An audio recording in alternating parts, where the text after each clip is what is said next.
Le yoga. Quoi qu'il en coûte. Du yoga. Quoi qu'il en coûte. Le yoga. Quoi qu'il en coûte. Du yoga. Elle a choisi le yoga. Quoi qu'il en coûte. Yoga. Si tous les gens le pratiquaient, je trouve qu'ils seraient mieux dans leur peau. Namasté à toutes et à tous. Le yoga, quoi qu'il en coûte, un podcast positif et bienveillant proposé par Yoff. C'est une expérience tout à fait passionnante que nous vous proposons de suivre maintenant.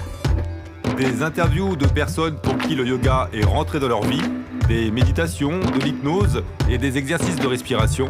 Le Viparita Karini est une posture de repos qui apporte détente et lucidité. De quoi aller mieux, des tips, des livres, des recettes véganes ou pas. Ce qui est important, c'est l'attitude intérieure.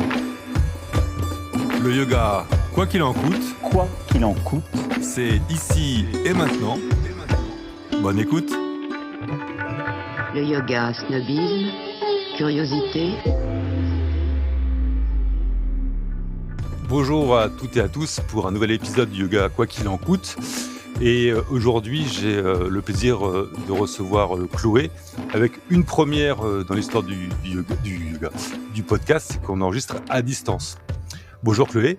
Bonjour Mickaël, merci. Merci pour ta proposition.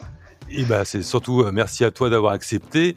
Petit préambule, Chloé fait partie des personnes qui ont levé la main lorsque j'ai posé la question qui veut être enregistré pour les futurs épisodes du podcast. Et Chloé a dit, moi, ça m'intéresserait de participer. Et quand j'ai été voir le profil de Chloé, Instagram et site internet, je pense que Chloé a des choses intéressantes à nous raconter par rapport à un lieu où elle va donner des cours de yoga. Mais dans un premier temps, Chloé, peux-tu te présenter ? Alors, je m'appelle Chloé, j'ai 35 ans, je suis professeure de yoga depuis 2022, fin de juin 2022. Et j'enseigne actuellement sur la région d'Angers. Ça va faire 2 ans. Avant, j'étais en Suisse où je me suis formée. Je suis anciennement serveuse et reconvertie en professeure de yoga. Aujourd'hui, c'est mon seul métier. J'adore ce que je fais. Et voilà, je vis à la campagne, dans la forêt. Du coup, ma spécialité, c'est devenu un peu le yoga en pleine nature.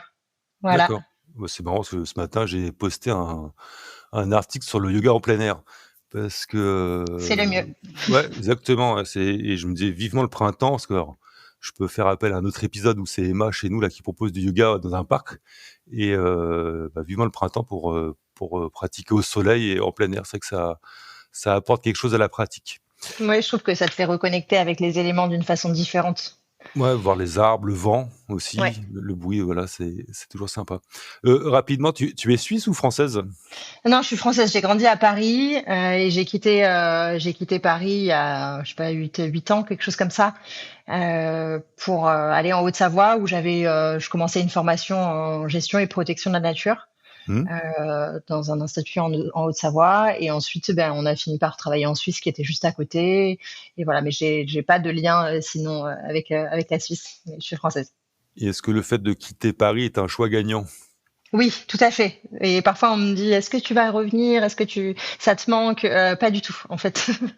Je suis très contente d'avoir quitté Paris. J'y retourne régulièrement parce que j'ai de la famille et des amis là-bas, mais je suis devenue une fille de la campagne maintenant. J'aime vraiment la nature et je pourrais pas m'en passer. Ouais, parce que toujours je vais en parler avec peu de temps que des amis, c'est pas évident de quitter cette ville, mais je pense qu'on a quand même à y gagner finalement à le faire, quoi. Ouais. Donc tu es alors jeune prof de yoga, mais est-ce que tu peux nous raconter ta relation yoga, par exemple ton premier cours, si tu t'en souviens, ou du moins comment tu as commencé à pratiquer ? Oui, justement, c'était pendant cette formation de gestion et protection de la nature. Ma maître de stage était accompagnatrice en montagne et prof de yoga. Et pendant ce stage, donc qui n'avait a priori rien à voir avec le yoga, on faisait de l'animation nature dans les écoles en Haute-Savoie. Elle m'a proposé de suivre un de ses cours de yoga et j'ai tout de suite accroché. Et j'ai vraiment bien aimé. En fait, moi, j'ai été gymnaste pendant longtemps, et donc je retrouvais un petit peu souplesse, endurance, équilibre qu'il y avait dans la gymnastique. mais il y avait une dimension un petit peu supérieure, un petit peu plus profonde, un petit peu plus intérieure, qui était très très nouvelle pour moi. Et sans pour autant verser dans le côté un peu perché parfois de certaines spiritualités. Là, c'était amené très en douceur, très en lien avec ce qui se passait à l'intérieur de toi, et tu n'avais pas besoin de le partager. C'était vraiment vécu de l'intérieur, et j'ai trouvé ça assez doux et assez rafraîchissant aussi. C'était quel type de yoga, tu te souviens? C'était du hatha yoga, tout ce qu'il y a de plus normal, un petit peu flow quand même, donc un peu moins rapide que du vinyasa, mais c'était quand même assez. Ça restait accessible. Il y avait du temps pour donner des variations dans les postures, pour que chacun y trouve son compte en fonction des différents corps dans la salle. Et c'était plutôt lent, mais pas non plus. Parfois, le hatha yoga, en tout cas de mon point de vue, ça peut sembler assez lent, où on passe 10 ou 20 respirations dans certaines postures. Là, Mmh. c'était plutôt 4-5 respirations dans les postures, et ensuite on changeait. Voilà. Après, Tu as dit qu'elle t'avait proposé, elle t'avait juste proposé une fois, ça a eu une réflexion chez toi, ou quand elle te l'a pas imposé, bah, t'as dit viens, viens ce soir, elle t'a pas forcé, c'est pas le bon terme, non, non, non, elle m'a dit, ah, au fait, je suis aussi prof de yoga. Si un jour ça te tente de venir, tu peux. Et Mmh. comme je suis restée plusieurs semaines en stage, au bout de quelques semaines, j'ai dit, pourquoi pas, testons, parce que c'était juste à côté de là où j'étais. Et puis, je connaissais pas. Du coup, je suis quand même d'une nature un petit peu curieuse. Et bon, je me suis dit, au pire, ça me plaît pas, ça me plaît pas. Et puis, voilà. Ouais. Mais après, ça a été mon seul cours pendant longtemps, parce que j'ai bien aimé, mais on était en camion à ce moment-là, en camion aménagé, je vivais en camion, et du coup, on bougeait un petit peu à droite à gauche, et c'était difficile d'aller dans un studio en présentiel. Et donc, du coup, en fait, je pratiquais avec des vidéos YouTube, et j'aimais beaucoup ça. J'aimais beaucoup comment le yoga me faisait sentir, de reconnecter avec mon corps, tout ça. Mais Et oui. non, non, non, juste pour comprendre, quand tu as été à ce cours-là, tu t'attendais à quelque chose? Tu avais, un petit peu Non, pas du cherché tout. ou? Pas du tout, parce que moi, mes parents ou dans mes proches, personne faisait du yoga, donc j'avais pas vraiment d'idée préconçue sur à quoi ça pouvait ressembler. Je voyais vaguement, tu sais, les gravures un peu anciennes de gars qui méditent sur la montagne, Mmh. en montagne des ermites et tout. Mais bon, je sais aussi que l'important c'est de se faire son propre avis. Du coup, j'avais pas vraiment d'idée préconçue. Je pensais que c'était plus lent et plus doux que ce à quoi j'allais assister après dans le futur, mais je pensais pas que c'était aussi intense en termes sport, en termes de corps. Je pensais que c'était plus méditatif que ce après à quoi j'ai été exposée. Mais sinon, en dehors de ça, j'y suis allée vraiment avec un esprit de découverte. Ouais, c'est marrant parce que souvent ça revient, je parlais tout à l'heure là, avant qu'on enregistre, de la série sur les apprentis, et les gens quand ils vont au yoga, effectivement, ils s'attendent vraiment à une partie, méditation. Alors Ouais. qu'ils vont retrouver avec le savasana à la fin, mais ils c'est une croyance qui peut être vraie suivant les cours, mais c'est marrant de voir que c'est les gens, méditation, yoga, ils mélangent pas les 2, mais imagine que ça fait partie du cours, quoi qu'il arrive. Ouais, je pense que c'est aussi ce qui est véhiculé. Le yoga pour être plus zen, pour être plus tranquille, pour s'apaiser. Donc forcément, il y a cette dimension où ça a vocation à te calmer. Et c'est vrai que c'est ok. Mais il n'y a pas que Mmh. ça dans le yoga. Il y a aussi un côté à vraiment se recharger aussi via le corps, quoi. Mmh. Et donc tu as fait ce cours. Alors, juste pour comprendre le vocabulaire, tu étais en camion. Pourquoi tu utilises pas le terme van qui est un petit peu à la mode depuis, c'était un vrai camion que tu avais aménagé? C'était pas un simple Non, non, van? non, c'était un van, si tu veux, mais je sais Ouais. pas, j'ai toujours dit Non, non. camion. Donc, Ouais, ouais, mais parce que alors limite, on va faire un coucou à Nico, la personne qui est ingé son, qui retravaille le son, qui lui a eu un camtar, tu vois?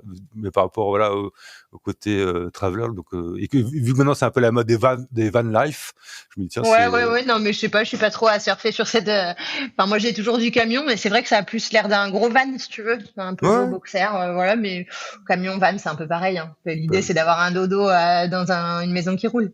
OK, mais ça c'est et tu as fait ça à combien de temps? On a vécu 6 ans en camion aménagé. 6 ans! Ah oui, Ouais, 6 ans. On a un petit peu bougé avec. On a fait Espagne, Maroc, Portugal, 2 mois dans chaque pays. On a fait tout le sud de la France, enfin d'est en ouest. Et puis on est resté pas mal aussi sédentaire dans le camion, mais à côté Mmh. de la Suisse justement pour aller travailler en Suisse, là où je me suis formée au yoga aussi en Suisse, mais on vivait en Haute-Savoie. Et puis l'idée c'était de pouvoir faire des économies pour après acheter, avoir un projet immobilier ici en région Angers. D'accord, c'est intéressant et par rapport au travail, tu étais serveuse, c'est ça? Ce qui te Oui, permettait de d'accord, donc j'étais serveuse et puis ensuite chef de rang dans des palaces de Genève. OK, mais toujours, ça c'est drôle ça, toujours en van quoi, en camion? Ouais, ouais, D'accord. je sais que c'est un petit peu le grand écart, hein. Tu travailles dans le luxe et puis derrière tu rentres, t'as une douche de fortune et puis tu vis un petit peu au jour le jour. Non, mais c'est Mais bien. moi j'aimais bien ce côté justement retour aux sources, retour à la nature. On vivait beaucoup dehors en fait quand on était en camion parce qu'on vivait avec les saisons aussi. Et c'est ça que je trouvais chouette, ça me gardait les pieds sur terre aussi. OK, sans indiscrétion, ton compagnon ou mari, il fait quoi comme métier? Comment il pouvait se permettre lui aussi la mobilité? Il est charpentier, donc il travaillait pour des entreprises de charpente et en Suisse ça marche beaucoup. Enfin, il y a beaucoup de, j'allais dire il y a beaucoup de toits, mais non, en tout cas il y a de l'offre et du coup il trouvait facilement. On était tous les deux salariés en Suisse et puis on travaillait, enfin Ah on bah vivait 6 en ans France. 6 ans, ça doit être une sacrée expérience, quoi. Il y a Ah bah dans 6 mètres carrés ça rapproche, hein. Ouais, c'est sûr et quoi, ça serait quoi alors? On va reparler yoga dans quelques instants, mais avantages, inconvénients très synthétiquement, qu'est-ce que tu aurais de le meilleur de cette vie-là et éventuellement le point le plus négatif? Si des Eh ben, gens, le meilleur, tu peux partir en week-end quand tu veux avec toutes tes affaires. En 2 secondes, t'as plié bagage, quoi. Et puis tu peux t'installer n'importe où et vraiment tu vis connecté avec la nature. Ça c'est vraiment super. Et aujourd'hui, je le retrouve parce que j'ai choisi une maison dans la forêt, il y a de l'eau et tout, mais c'est vrai que je pourrais pas retourner vivre en appartement. Et ça, c'est vraiment le camion qui m'a donné ce goût-là parce que à Paris, j'avais pas ça, quoi. mmh et Et après, l'inconvénient? Quoi, ouais, ben, tu peux pas dérouler ton tapis dans un camion. c'est vrai. Du coup, c'est ça qui m'a fait aussi beaucoup développer l'amour du yoga dehors. Parce que bah du coup j'étais sous les arbres parce que j'avais pas d'autre endroit clairement pour pratiquer. Et tu t'adaptes en permanence quoi. Donc voilà, puis le manque d'intimité parfois bah quand tu te disputes avec la personne Ouais, c'est c'est sûr, compliqué ouais. hein. Ouais, Faut ouais, apprendre à vite faire des compromis quoi. d'accord, c'est une belle expérience, j'imagine, OK. Donc cette évolution, donc tu es passé de l'hôtellerie à professeur de yoga. Est-ce que tu peux nous expliquer, bah, le processus, la réflexion? Est-ce qu'il y a eu un côté coup de tête ou non, c'était quelque chose qui était, en toi et que tu as mis un peu de temps à mûrir, quoi?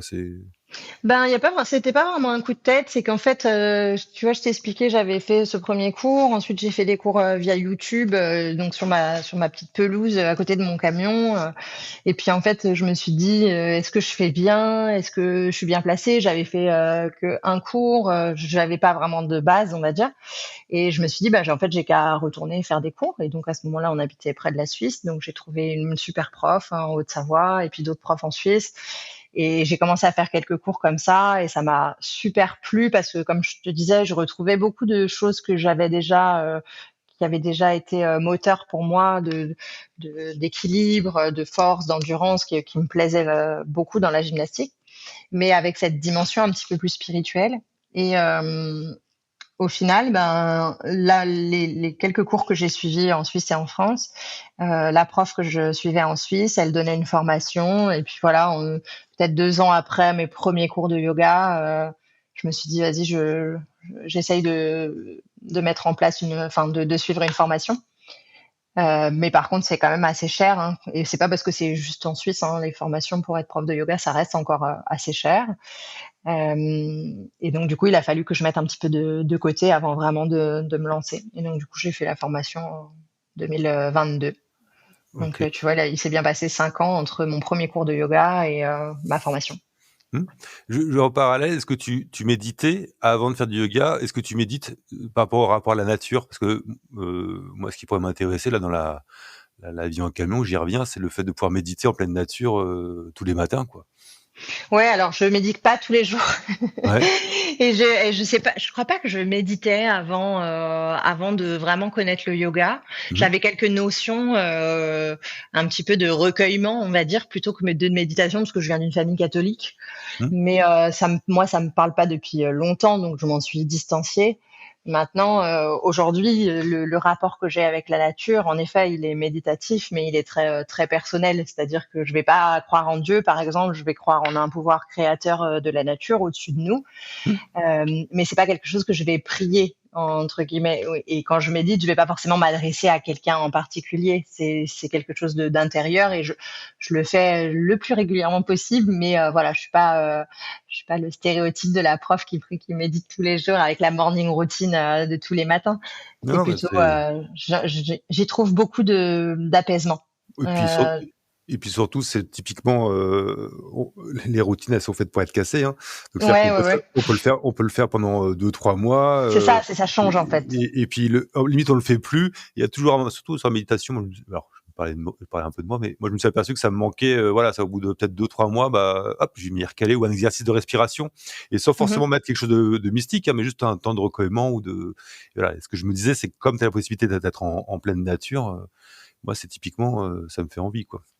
Ouais, bah, c'est vrai que c'est hyper porteur, hein, la nature pour ça. Même, je fais beaucoup, par exemple, des marches méditatives, tu vois, Mmh. des marches en silence. Et donc, t'es en mouvement, mais La t'es pas forcément assis la marche les yeux af fermés. la marche afghane, ça te parle ou? Pas du J'avais tout. j'avais lu un article, en gros, c'est une sorte de méditation et on appelle ça la marche afghane. Alors bon, une fois que tu as dit que les Ok. gens marchent, en silence et en conscience, ça fait partie de la grande famille des méditations. Ok, mais je savais pas que ça s'appelait comme ça. Non mais, Je vais bah, étudier le sujet. non mais je sais pas, est-ce que ça ressemble presque à un truc presque une blague, quoi. De dire, vous marchez en silence et en conscience et ça s'appelle la marche afghane. Bon, Non, mais en fait, parfois, les choses les plus simples, c'est aussi les plus nécessaires pour aussi bien pour le corps physique que pour le mental. Moi, mmh. depuis que je vis en forêt, c'est vrai que il y a vraiment cette dimension de prendre le temps de regarder autour de soi, d'écouter les oiseaux, de sentir l'odeur de l'herbe ou de la forêt. Et en fait, c'est des choses hyper basiques, mais c'est vrai que jamais c'était un sujet quand j'habitais à Paris, parce que ben c'est plutôt l'odeur de la pollution et puis la grisaille des immeubles, pour Ouais, c'est certain, ouais. ne pas caricaturer. Mais là, il y a vraiment un côté où tu prends beaucoup plus le temps, quoi. C'est la slow life un petit peu. Et moi, j'ai besoin de ça maintenant. Et je le milite un peu même. Ouais, c'est certain. Et si on revient sur ton parcours, donc entre ton premier cours et la formation, donc il y a eu 5 ans. Et ta formation, tu l'as commencé en disant: «J'en ferai mon métier» ou c'était plus pour, je sais pas, avoir des compétences à titre perso, se former? Non, je pensais vraiment que j'allais faire mon métier. Je voulais en faire mon métier, même si je me sentais pas spécialement pédagogue de base. J'avais pas non plus d'autres formations dans la pédagogie. Mais c'est juste que je sais pas, je sentais, j'ai pas Bah, vraiment dis d'explication rationnelle. Je non, bah, sentais que ça pouvait devenir mon métier et bah, d'ailleurs, ça l'a très vite fait. tu parlais Euh, des catholiques. Là, j'ai un terme que j'ai appris il y a pas longtemps, ça s'appelle le télème. C'est quand, en gros, alors c'est plutôt les chrétiens du Moyen Âge, quand tu fais quelque chose, tu sais pas trop pourquoi, tu considères que c'est Dieu qui te l'influe, voilà, qui te le Ouais, moi je dirais que c'est mon intuition, voilà, mais c'est un non, peu, mais ça, ça fait ouais, partie ça. c'est Alors du même après, acabit. exactement, c'est que parce que moi aussi, sur certains sujets, je fais des choses, je sais pas trop pourquoi, mais tu vas jusqu'au bout et tu te laisses porter. OK, bah, c'est intéressant. Et tu as pu tout de suite trouver des places en tant que prof. Comment ça s'est passé justement de sortie de formation au premier cours un peu rémunéré? Et ben, quand je suis sortie de formation, il était question qu'on aille en région angevine rapidement. Donc en fait, pendant les 2-3 premiers mois, juste après la formation, j'ai essayé d'enseigner à Genève. Mmh. Le temps qui me restait sur place, on va dire, et c'était très compliqué parce je crois qu'à l'époque on était 600 profs de yoga à Genève, Genève c'est assez petit quand même, Ouais. et du coup ben pour faire sa place alors que t'as pas les armes marketing et compagnie, c'était très compliqué. Donc j'ai pas donné cours, mais j'ai essayé de donner cours pendant plusieurs séances et puis ça a pas pris. Et du coup, rapidement après, on est parti en région angevine et je me suis recalibrée entre guillemets en me disant bon bah voilà, c'est pas un échec pour autant. Je vais quand même essayer de faire ma place ici. Et en fait, rapidement, j'ai trouvé des salles à louer. J'ai commencé comme ça. En fait, j'ai loué des studios. On m'avait dit, ah là, il y a un studio de yoga, va voir, va demander. Et puis en fait, de fil en aiguille, je louais des créneaux. Et puis pendant un moment, peut-être 6 mois, 8 mois, t'as pas beaucoup d'élèves, quoi. T'as un Oui. ou deux élèves par créneau. C'est un peu laborieux au début. Et il faut vraiment persévérer avant que ça devienne un peu rentable. Et pendant ces 6-8 mois où j'étais auto-entrepreneur, avec quelques élèves par cours, j'ai des assos qui sont venus à ma rencontre, qui sont venus me demander, vu que moi j'habite en campagne, en fait, j'habite à une demi-heure d'Angers, et du coup j'avais dans l'idée de ramener un peu le yoga à la campagne, de pouvoir justement que les gens aient pas besoin de prendre la route et de faire une demi-heure de voiture pour aller à un cours de yoga, mais plutôt 10 minutes ou même y aller à pied, ça aurait été super. Et en Ok. fait, les associations sont venues à moi. Une petite, à un moment, tu as utilisé un terme là par rapport à Genève, tu n'avais pas les outils marketing. Ouais. Qu'est-ce que tu avais en tête? Et ben, je trouve que dans les yoga teacher training, les formations pour être prof de yoga, on t'enseigne les postures, on t'enseigne comment les apprendre aux élèves, on t'enseigne la philo, l'histoire du yoga. Mais il manque un volet clairement sur comment te vendre, comment monter ton site internet, comment te créer une identité visuelle, sur ton logo, tes cartes de visite, enfin tu vois, des trucs franchement basiques qui pourront Ok. probablement sembler faciles pour plein de gens, mais moi qui suis pas du tout de ce milieu-là, moi je suis une littéraire de base et puis je te dis j'ai fait des années de service, donc j'avais jamais mis la tête dedans et c'est vrai que ben voilà, comment est-ce que tu te différencies, qu'est-ce qui devient ta niche, tout ça, et il faut aussi des notions de marketing, de commerce et tout que moi en tout cas dans ma formation je n'ai pas retrouvé ou très peu, mais parce que c'était pas l'angle choisi par les formatrices et bon bah ça allait très bien, mais j'ai dû derrière trouver d'autres ressources. Ouais. Et justement, parce que dans le dernier épisode là, avec Natacha, je vais poser la question, est-ce qu'il y avait aussi une partie un peu business, facturation, coût de revient? Eh ben non, parce qu'en fait, comme moi, j'ai été formée en Suisse, tu vois, la Suisse et la France ayant des régimes différents. Par exemple, en Suisse, t'es pas auto-entrepreneur. Et donc, du coup, en fait, ils pouvaient pas nous donner un business model qui serait valable pour les Français et les Suisses qui faisaient la formation, parce que, enfin, c'était pas dans un pays, c'est pas pareil que dans l'autre. Et donc, du coup, je pense qu'il y avait un choix aussi de pas forcément s'engager sur si vous travaillez en asso, ça va être comme ça, si vous êtes auto-entrepreneur, ça va être comme ça et tout, parce qu'en fait, c'est vraiment différent que tu travailles en Suisse ou que tu travailles en France. Et donc, du coup, ben voilà, c'est comme ça. Mais c'est vrai qu'après, j'ai dû moi trouver d'autres façons de faire. D'accord, parce que c'est vrai que l'autre fois, on avait échangé là-dessus sur le fait d'initier les gens à l'argent. En gros, c'est ça, c'est le rapport de l'argent dans le yoga. Et c'était plutôt positif, à mon sens, qu'il y avait une partie où on explique que il faut calculer quand tu factures 1 heure de yoga, derrière il y a des charges et qu'à la fin il t'en reste un petit peu pour toi, quoi. Oui, puis il y a cette idée aussi que dans la rentabilité des cours de yoga, que en fait tu fais un métier que tu aimes et donc du coup, c'est presque pas du vrai travail entre guillemets. Mais de la part des profs de yoga, il y a aussi un problème avec la gestion de l'argent. C'est-à-dire on n'ose pas trop demander. Moi, au début, j'ai fait plein de cours gratuits sur donation. Et en fait, ça marche pas du tout parce que les gens, ils pensent que comme c'est gratuit, ça n'a pas de qualité. Ce qui est vraiment faux. Mais c'est plutôt le côté, t'oses pas trop dire, voilà, ce sera tant d'euros parce que tu te dis, je débute, donc j'ai pas la légitimité, tout ça. Mais c'est un vrai sujet, mais même dans d'autres métiers. Alors qu'en fait, à partir du moment où tu mets bien tes tarifs, où tu es clair et net avec ta valeur et tout, et tes élèves, ils te trouvent quand même, en fait. Ouais, c'est certain. Puis après, ça évolue un petit peu aussi parce que les anglo-saxons là-dessus c'est plus leur mentalité. Et par rapport à tout ce qui va être cagnotte, Tipeee, je crois que c'est Patreon aussi, les youtubeurs, des choses comme ça, ou les podcasts. Moi, je sais qu'à titre perso, je vais donner 10, 20 euros par an à certains podcasteurs que j'adore. Et ça commence à se mettre en place ce côté où t'as un contenu gratuit en face et on te propose de donner, tu donnes. Ouais, ça se démocratise en effet. Donc bon après, je pense que sur une prestation de prof de yoga, vaut mieux avoir un prix au cours. Ça c'est donation tu peux faire, mais oui après c'est chacun. Au début tu te penses à te faire connaître, tu te dis si je fais sur donation, les gens ils vont venir parce que le lieu est sympa, parce qu'il y a cours à cette heure-là, et voilà. Mais en fait, c'est pas forcément une bonne stratégie. En tout cas, moi, ça n'a pas marché pour moi, parce que du coup, tu te retrouves avec personne, et en fait, tu te remets à douter de ta propre valeur, alors que tu n'es pas du tout corrélé. Ta valeur n'est pas corrélée au prix que tu reçois d'un cours, en fait. Et parce que t'as utilisé le terme de stratégie, c'est que les gens sont venus. Est-ce qu'ils sont revenus surtout? Tu veux dire quand je me suis installée sur Angers? Ouais, donc pardon, quand c'était gratuit, tu vois, Non, le ils sont yoga. pas venus du tout, C'est pas du tout.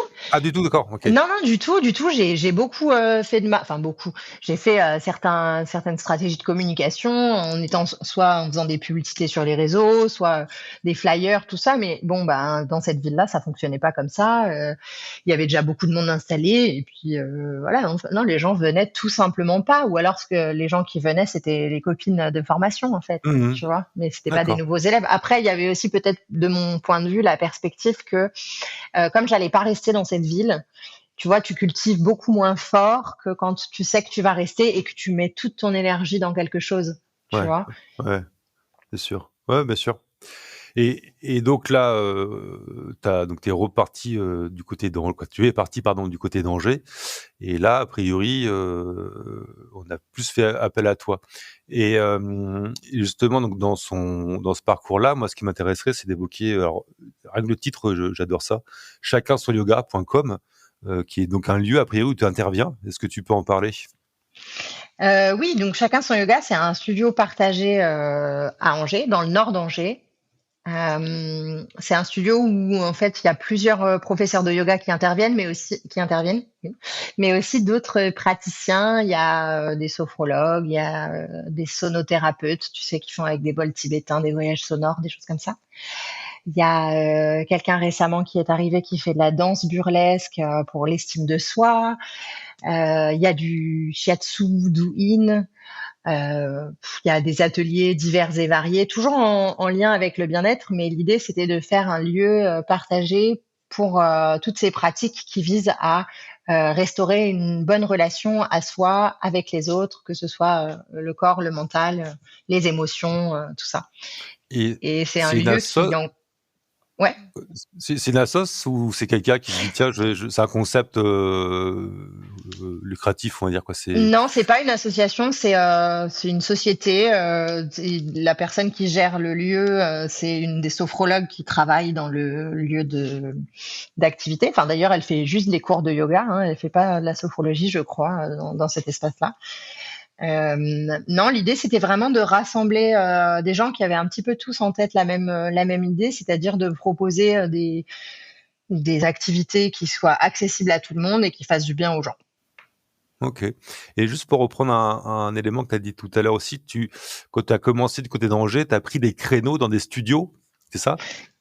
Oui, bah là, par exemple, typiquement chez Chacun son yoga, j'ai réservé des créneaux. Du Mmh. coup, j'ai réservé des heures de telle heure à telle heure et puis je louais la salle. Et après, à moi de communiquer auprès des élèves pour leur dire c'est à tel endroit, ça coûte tant. Et voilà. Donc moi, une fois que j'ai D'accord. payé mon loyer, tout le reste me revient, on va dire.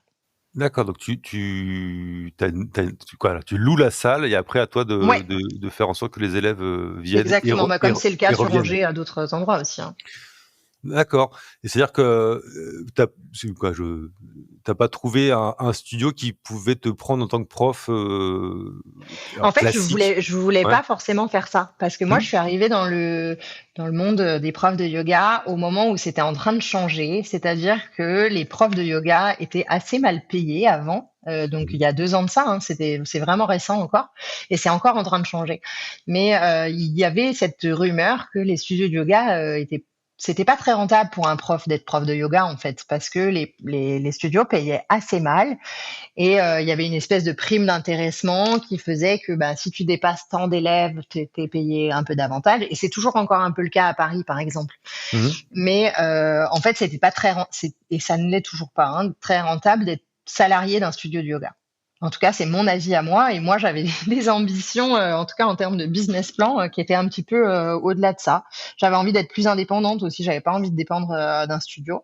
Et donc, c'était un choix pour ma part de pas me faire embaucher dans un studio. Parce que du coup, tu peux pas prendre les vacances comme tu veux. Il y a toujours voilà, un calendrier qui est imposé et tout, et un salaire qui est imposé. Et moi, je voulais pouvoir bah, voilà, créer des ateliers à ma façon. Et puis, D'accord. Parce que moi je pensais, alors, de ce que j'ai vu faire aussi, c'est que c'est peut-être des profs, qui sont, à leur compte mais qui sont qui ne choisissent pas le créneau plus que ça, qui sont à disposition du studio.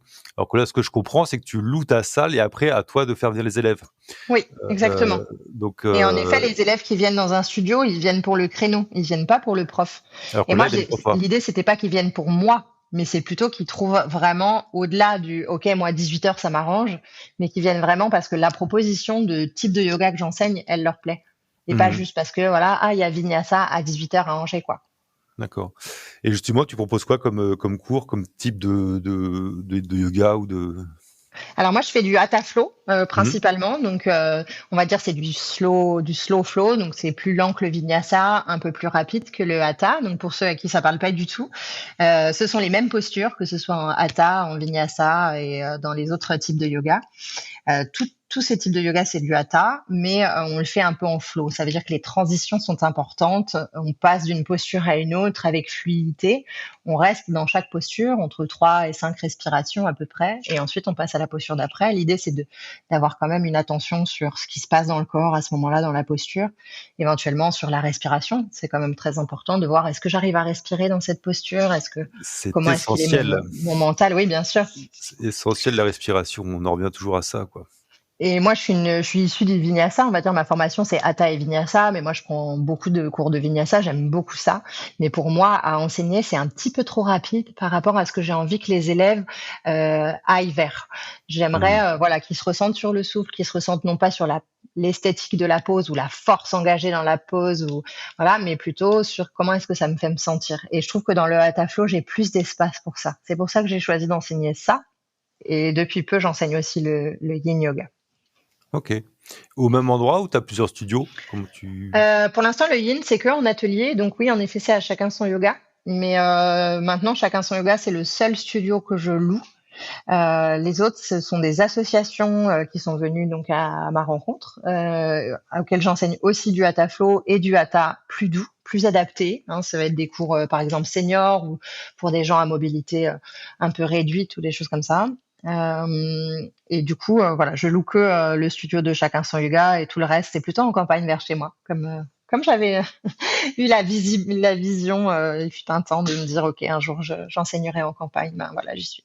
Bah, bravo. C'est bien de se Merci. mettre des challenges, de moins des objectifs et puis d'y croire, parce que j'ai senti qu'en Suisse, c'était pas gagné, quoi. Tu as eu une perte Non, non, non, de... c'était en effet parce que franchement, je suis partie un peu, je vais pas dire perdante, mais j'aurais pu aussi me décourager, quoi. Non, Mais bah, j'avais la chance d'avoir un partenaire qui me soutenait aussi beaucoup.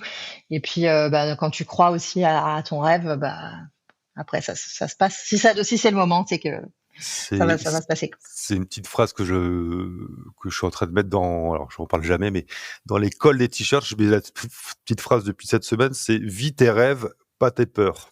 Voilà. Voilà. C'est vrai qu'en C'est, vrai, on est limité que par soi, hein. ah ouais, on est son propre saboteur. Voilà, on sait bien faire ça, l'être humain, s'auto-saboter.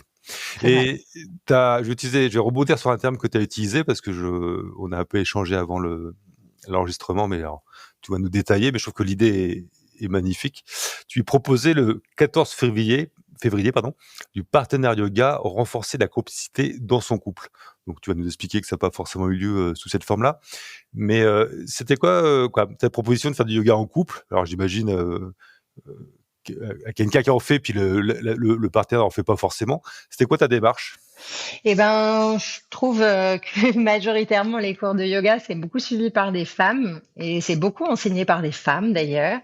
Et je milite pas spécialement pour que ce soit rempli d'hommes, mais j'aimerais peut-être un peu plus de parité dans les cours, tout simplement parce que le prendre soin de soi, c'est pas réservé que aux femmes. Et du coup, l'idée c'était que les femmes puissent convaincre entre guillemets leur mari ou leur compagnon de faire un cours avec elles et puis d'y trouver de la complicité parce que je fais beaucoup d'acro-yoga par an avec enfants et je vois bien que c'est des moments où on rigole beaucoup et où il y a beaucoup de complicité, de dialogue et de communication qui est renforcée et donc je me dis pourquoi pas dans le couple ça peut être un vrai outil un peu Et puis sympa. le toucher aussi, que j'imagine. Ouais, tout à fait. Tout à fait. Puis même, il y a beaucoup de choses qui se passent dans le regard parce que ben parfois on est concentré, on est appliqué à faire la posture et en fait ben voilà, ça recrée des espaces de dialogue et de communication à deux. Que ce soit parent-enfant ou en couple, ça marche aussi, hein, mais j'avais fait ça aussi dans un stage un petit peu plus intensif. Donc du coup, c'était avec les personnes qui étaient là à la retraite, mais même des gens qui se connaissent pas, bah en fait, ça crée des liens. Et Mmh. moi, j'adore ça, le côté créer des liens grâce au yoga. On a beau dire c'est une discipline intérieure, ça c'est sûr, mais c'est aussi pour mieux rayonner avec les autres, pour mieux être en lien avec les autres. Ouais, c'est sûr, bah, l'union. Ton compagnon fait du yoga? Alors, il en fait, mais pas avec moi. Enfin, il en fait tout seul. Il en fait le matin pour s'assurer que pendant ses missions de travail, charpente ou ce qu'il fait en ce moment, ben, il n'est pas le dos en vrac. Et donc, du coup, les quelques mouvements que je lui ai montrés, maintenant, je le vois le matin sur le tapis du salon. Il fait quelques torsions et puis quelques chavaches pour remobiliser son dos dès le matin. Non, mais il a raison. Moi, je fais pareil. À minimal, ce que je dis, hein, on peut voir ça comme un échauffement, vraiment l'élément le plus. Mais après, si tu mets une intention sur ta journée ou ta semaine, bah, C'est ça. c'est un petit peu plus. Et pour peu que ça marche, on peut être convaincu. Et justement, par rapport, alors tu peut-être nous expliquer que l'atelier a pas eu la forme que tu espérais. Mais t'avais prévu des postures, des asanas différents ou spéciaux par rapport à ce parterre yoga? Bah, l'idée, c'est forcément des postures où il y a du contact Mmh. physique, hein, j'entends. Donc, soit des portées avec une base et quelqu'un qui voltige, comme on va dire la posture de l'avion quand on est enfant et qu'on met l'enfant sur ses pieds et puis qu'on lui fait faire, on le fait Superman. voltiger. Ça, je pense que Ouais, ça parle à tout le monde. ouais. Mais il y a aussi des postures où on s'appuie sur l'autre. Par exemple, tu vois, la posture de la chaise où on est dos à dos et on vient Mmh. s'asseoir comme dans une chaise. Et ben, il y a un vrai côté, je te fais confiance et tu me soutiens. You have my back, quoi, tu vois, Mmh. entre guillemets. Et je trouve que ça, c'est symbolique. Enfin, voilà, il y a pas, c'est pas non plus très original. Mais il y a un côté où, et ben voilà, j'accepte de te faire confiance et j'y vais et on y va ensemble, en fait. Quoi, le côté original, je sais pas quoi tu penses, mais tu vois, mon côté entrepreneurial, je pense que faire des thérapies de couple à travers le yoga, moi, j'ai jamais vu ça et c'est plutôt quelque chose d'original, et de nouveau à creuser même, de voir Bah si, oui, mais même sans partenaire yoga, moi j'ai enfin pas mal, j'en ai quelques-uns, des gens qui viennent en couple, en fait, pendant les cours classiques. Et en fait, juste de partager une activité avec la personne, mais ça pourrait être de la poterie ou de l'escalade, ah oui, enfin, ce bien que sûr, tu oui, veux. oui, c'est Mais sûr, c'est oui. le côté, viens, on s'engage à faire quelque chose qui n'est pas métro boulot dodo. Et Ouais, on ouais. s'engage ensemble, on regarde ensemble dans la même direction, mais pas juste faire des enfants ou acheter une maison, mais plutôt passer du temps plaisir ensemble. Et pour moi, ça, c'est hyper important aussi dans la durabilité de ton couple, d'essayer de faire du temps de qualité ensemble, de partager du temps de qualité ensemble, sans que ce soit du temps rentable ou du temps avec les beaux-parents. Ou, voilà. Ou une corvée, quoi. Bah, rendez-vous dans 30 ans, hein, tu pourras nous faire un C'est ça. débrief si ça a fonctionné, mais je pense que c'est une bonne démarche et je me suis noté la yoga en couple. Je pense que je vais creuser, voir si vous êtes nombreuses à faire ça, parce que c'est vrai que c'est intéressant. J'avais jamais pensé à ça. Parce que, une fois de plus, hein, comme je t'ai expliqué, le rôle du podcast, humblement, c'est de promouvoir le yoga. Et je pense que voilà, ceux qui en font en sont convaincus, généralement. Et inversement, c'est amener les gens qui sont un peu plus réticents à venir sur le tapis. Et ça pourrait être, oui, je pense qu'il y a quelque chose à faire, quoi. Bah, c'est encore difficile. Enfin, il y a encore du travail à faire pour, on va dire, communiquer auprès des hommes, mais même auprès des partenaires, hein. Quand je dis ça, c'est aussi LGBTQI plus Oui, oui, bien sûr. friendly. Ouais. Ouais. C'est vraiment le côté le partager, c'est encore un petit peu fragile, on va dire. Moi, je l'ai pas fait ce partenaire yoga parce que ben j'avais beaucoup d'ateliers finalement pendant les vacances de février, beaucoup du yoga enfant, de l'acro-yoga, des choses comme ça. Et donc je me suis dit ça va faire beaucoup, mais j'ai quand même proposé ce 14 février de fêter l'amour à sa façon, c'est-à-dire de ramener une personne de ton choix au cours gratuitement, juste pour partager la pratique. Et il y avait pas c'était pas des postures à deux pour le coup, Mhm. parce qu'il y avait certaines personnes qui venaient quand même seules, mais l'idée c'était simplement de retrouver la joie de partager une activité qui te plaît. Et ça, c'est valable même si tu viens pas avec ton partenaire, tu peux venir avec ta sœur ou un pote et ça fait l'affaire, quoi. Et en fait, pour moi, le yoga, c'est vraiment vecteur d'une création de liens comme ça. Même si on n'est pas forcément dans des postures de contact. Non, bah, Donc, si on met une petite pointe de spiritualité, on est tous rattachés à l'univers. Donc voilà, c'est quand on fait on peut avoir, les profs des fois en parlent, là, il peut y avoir une sorte d'harmonie dans un cours où tout le monde pratique correctement, où ça se passe bien. Je pense que après on peut aller vers sur les énergies, des trucs comme ça. C'est sûr que l'union c'est important, au-delà, et la fraternité au-delà du yoga, quoi, c'est sûr. ouais.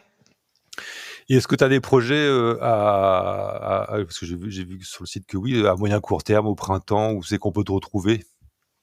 Et ben, comme d'habitude, je fais toujours des ateliers une fois par mois. C'est le premier samedi du mois, à chacun son yoga. Donc là, en avril, c'est pour maîtriser en quelque sorte les équilibres debout, les postures d'équilibre debout. Le mois d'après, ce sera maîtriser les équilibres sur les mains.